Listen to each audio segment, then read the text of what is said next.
Here is another vintage fan that I got yesterday when I was out fishing. This is a vintage fan right here. I don't know what the brand name is or anything. There's no tags anywhere other than this right here. I tend to think this could be a date code. 5036. I tend to think 36 week of 1950. That seems about the perfect air for this fan. And I got this at an antique store.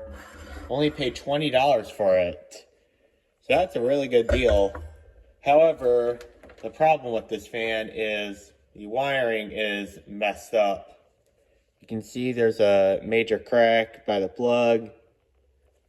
And there's a couple more spots where it is deteriorated. Like, you can see all the cracks right there. Come on, focus.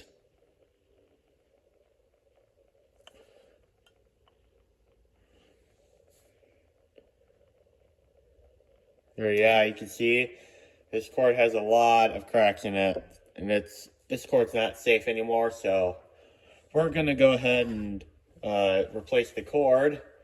And what I'm going to do, I am going to replace it with another extension cord that I'll find a good use. Now, I know some people are going to go nuts, but both of them are fixable. At the same antique store, I found this extension cord, but you can see one of the prongs is broken. And another thing is, at the end of this plug-in thing, there's some exposed copper right there, but other than that, the rubber is in really good condition on this extension cord. So we're going to replace this cord that's in the fan with this cord. And what I'm going to do is I'm going to add a switch to it, because this is one of those really cheap fans that doesn't have a switch. It's just intended to plug in and turn on. I think that concept is very stupid. So I'm just going to add that switch so that way that doesn't happen. Not only is it annoying, but it also can do damage to the outlet. And I'm going to replace it with this plug right here.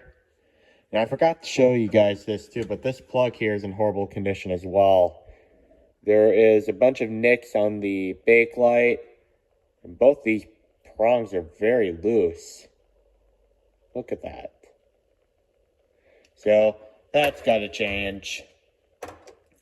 So I'm going to go ahead and we're going to remove the screws for the back motor cover.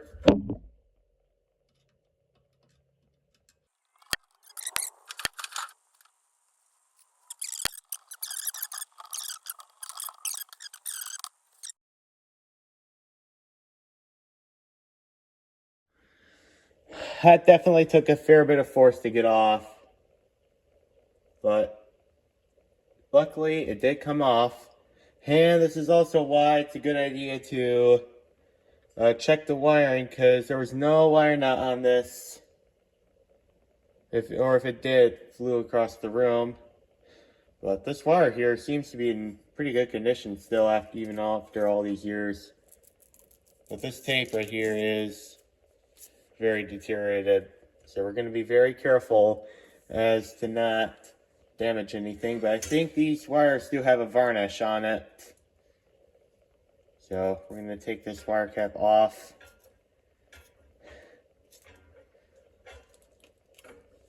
There we go. And we're gonna discard this old cord because it's not usable. In fact, I don't even deem this plug usable because it's just got too much damage to it.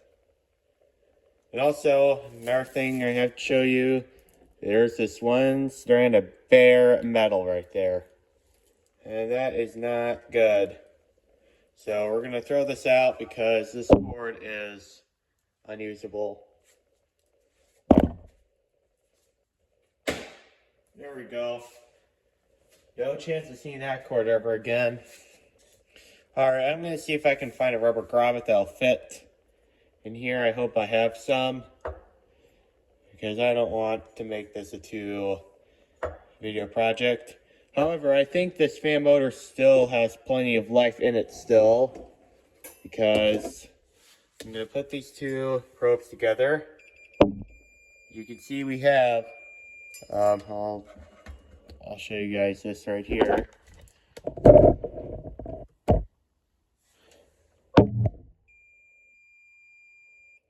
We have continuity, so that's good. So I'm going to pause the video real quick and I'll see if I can find a rubber grommet that'll fit this thing right there. Alright, I found this rubber grommet. Let's hope and pray that this will fit. It seems like it will. Perfect. Although it's a little bit of an egg shape, but I think it'll be fine. So I'm gonna have to find that cord. Alright, so we have this cord right here. We're gonna see if I have a pair of wire cutters. Or actually, I think these niners will work. So I'm gonna cut at the tip of the plug because I want to use as much wire as I can. There we go. And there's no use for this, so it's unfortunately going to end up in the trash. And because this is not usable either, we can also just cut this because we're just going to attach an attachment plug on there. Alright, there we go. No more chances of people going nuts over this. Alright, so we're going to pull this wire apart, which looks like it's going to work very well. Alright.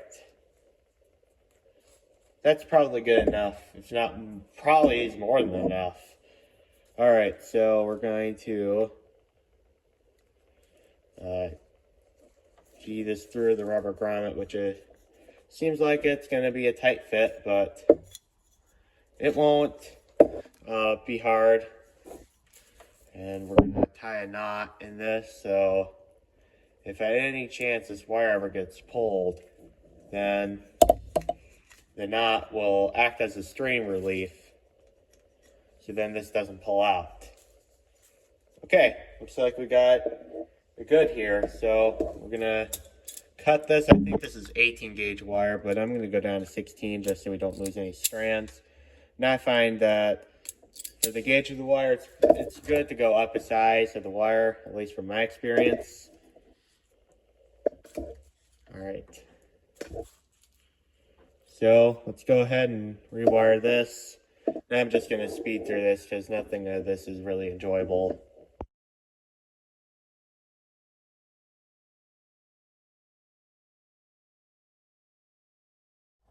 Alright. So what we have here, we have kind of a ghetto test right here. I would absolutely not do this for a permanent thing, but just for the purpose of testing, I'm gonna test it with this.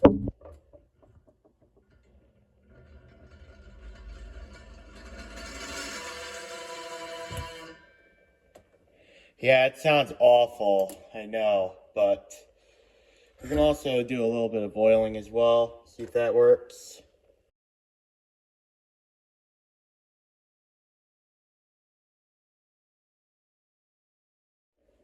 Just a little bit of WD-40, and now the bearings are so smooth. I'm so proud of this. Alright, so now that we know the fan works now, I am blown away now. I am going to just tuck these wires back in, and we're going to reassemble this fan, which is just 2 screws. This motor housing is a little bit of a tight fit.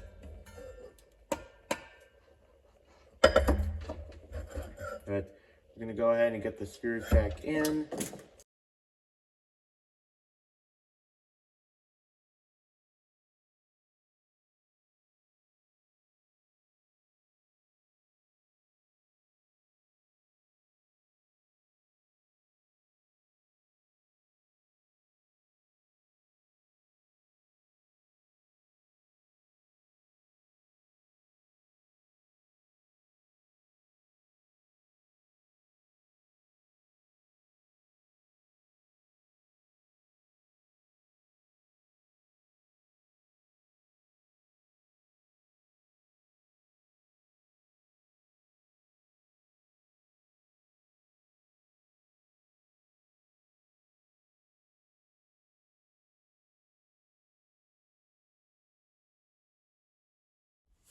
All right, there we go. We got the plug on the cord, and let's make sure that we don't have any shorts in here, because a short in the fan could definitely mean bad things. It looks like everything here is fine. The switch is working. And we're going to make sure we don't have any electrical leakage. So we just got this wire right here, the prong, and this wire here.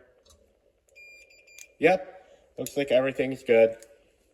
So that is the finished product of the wiring of this vintage, probably late 40s or early 50s table fan.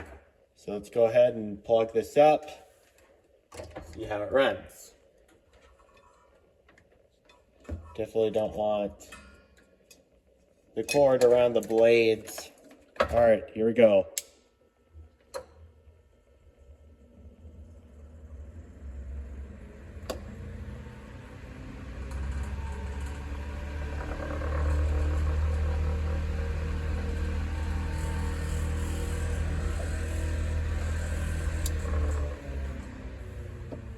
Yep, the blades need to get balanced.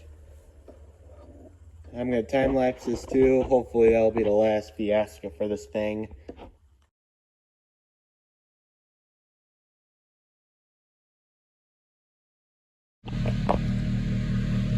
I just got the fan quiet down. I'm just running it because it's still making a little noise, but with a little bit of use it should quiet down, hopefully. But I think I'm going to call this a success. So I'll make another video of this fan, and thank you guys for watching. Bye.